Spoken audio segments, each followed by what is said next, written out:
fokus pada capaian yang dirasakan manfaatnya oleh rakyat, fokus pada capaian yang membawa kemajuan negara ini. Regulasi yang tidak sinkron masih kita temukan. Prosedur birokrasi yang rumit juga masih banyak di dalam praktek di lapangan. Izin diganti pertimbangan, izin diganti rekomendasi, sama saja ngurusnya ruwet itu. Sudah sering saya sampaikan bahwa WTP bukan prestasi, tapi WTP adalah kewajiban kita semuanya. Kewajiban menggunakan APBN secara baik. Ini uang rakyat, ini uang negara. Kita harus merasa bahwa setiap tahun ini pasti diaudit, pasti diperiksa. Jadi sekali lagi, kewajiban menggunakan APBN dan APBD secara baik. Pada bulan Oktober 2024 nanti, saya akan digantikan oleh Presiden terpilih, Bapak Prabowo Subianto. Saya mengharapkan dukungan BPK dan seluruh komponen bangsa untuk mendukung peralihan pemerintahan ini agar berjalan dengan baik, menjaga keberlanjutan untuk membawa kemajuan negara kita Indonesia.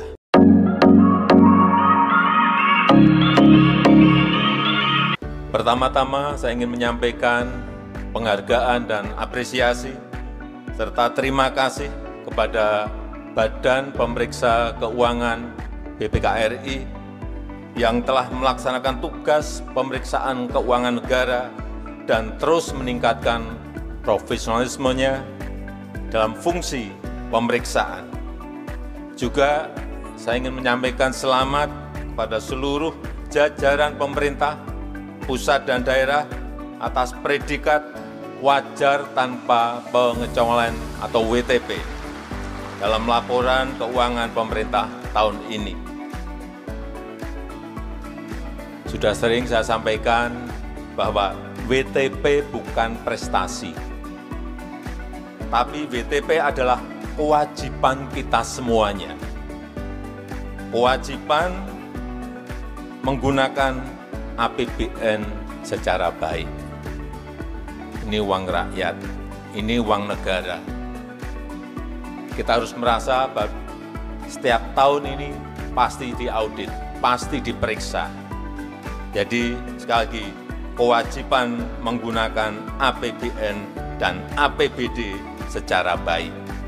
Dan juga kewajiban menjalankan APBN dan APBD secara baik, serta kewajiban mempertanggungjawabkannya secara baik pula. Bapak Ibu yang saya hormati, dalam beberapa tahun ini kita sedang menghadapi dunia yang penuh gejolak, geopolitik, perang dagang yang semakin memanas, dan juga perubahan iklim yang semakin nyata kita lihat. Pertumbuhan ekonomi global juga melambat.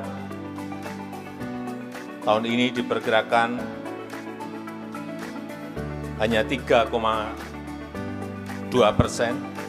Dan bahkan krisis ekonomi melanda beberapa kawasan.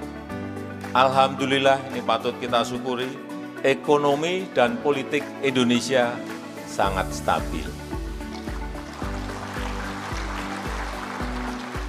Ekonomi tetap tumbuh di atas 5%, kita tahu di kuartal pertama tahun ini tumbuh 5,11%. Inflasi tetap terjaga, ini karena BI dan Kementerian Dalam Negeri setiap hari Senin selalu bertemu dengan para kepala daerah untuk menjaga inflasi di setiap daerah, dan juga pelaksanaan pemilu yang juga berjalan dengan baik. Ini semua adalah modal dasar kita dalam membangun negara ini. Namun untuk tumbuh lebih tinggi, untuk lebih kompetitif dengan negara-negara lain. Kita harus lincah, cepat, dan taktis.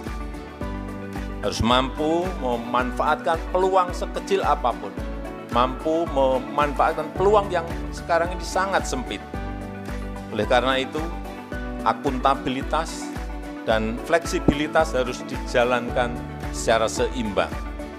Kita tidak boleh terbelenggu pada rumusan prosedur yang berorientasi pada proses. Kita harus lebih berani untuk lebih fokus kepada hasil. Fokus pada capaian yang dirasakan manfaatnya oleh rakyat. Fokus pada capaian yang membawa kemajuan negara ini. Walaupun kita tahu deregulasi sudah banyak dilakukan. Walaupun debirokratisasi juga sudah banyak dilakukan. Namun, regulasi yang tidak sinkron masih kita temukan. Prosedur birokrasi yang rumit juga masih banyak di dalam praktek di lapangan.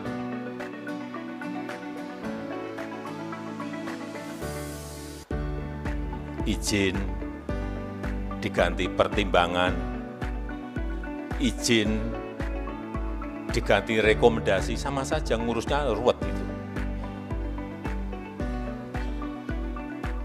Baik ini di pusat maupun di daerah.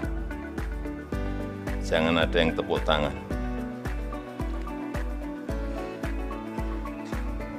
Hal seperti ini, sekali lagi, prosedur birokrasi yang rumit juga masih ada dalam praktek di lapangan.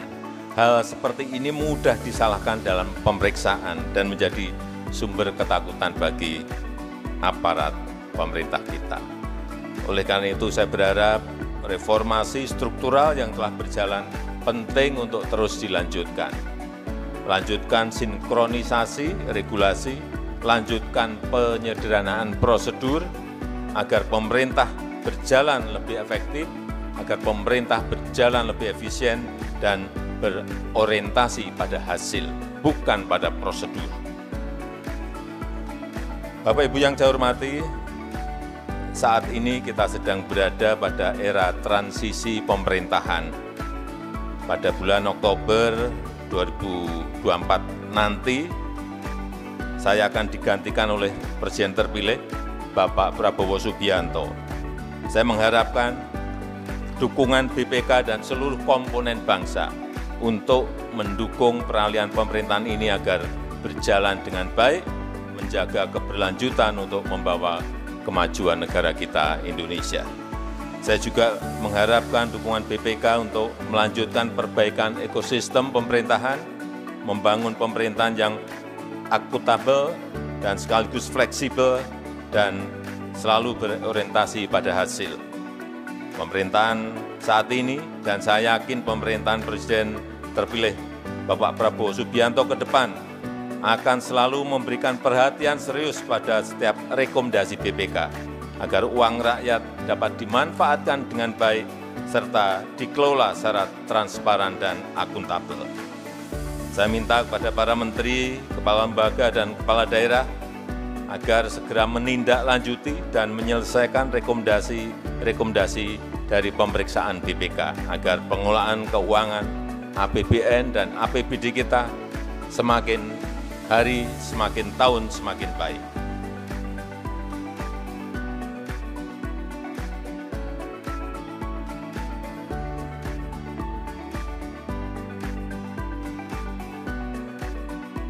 Perubahan iklim dan pemanasan global telah menimbulkan anomali cuaca, memicu terjadinya berbagai bencana, tidak hanya di Indonesia tapi juga di berbagai belahan dunia.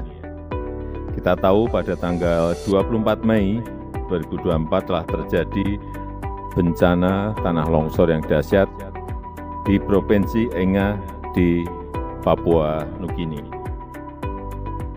Pada bulan Oktober 2023 juga terjadi bencana gempa bumi di Afghanistan yang menimbulkan banyak korban jiwa dan pengungsi.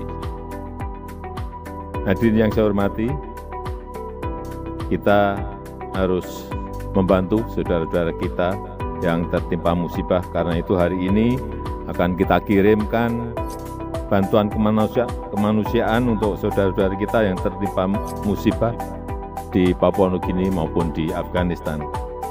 Bantuan yang kita kirimkan ke Papua Nugini senilai 18 miliar rupiah dalam bentuk obat-obatan, makanan tambahan, izin kit, dan juga bantuan ke Afghanistan yang terdiri dari 10 item jenis bantuan senilai 17,5 miliar rupiah. Semoga bantuan ini dapat membantu meringankan saudara-saudara kita di Papua Nugini dan di Afghanistan dan membuat mereka segera bangkit kembali.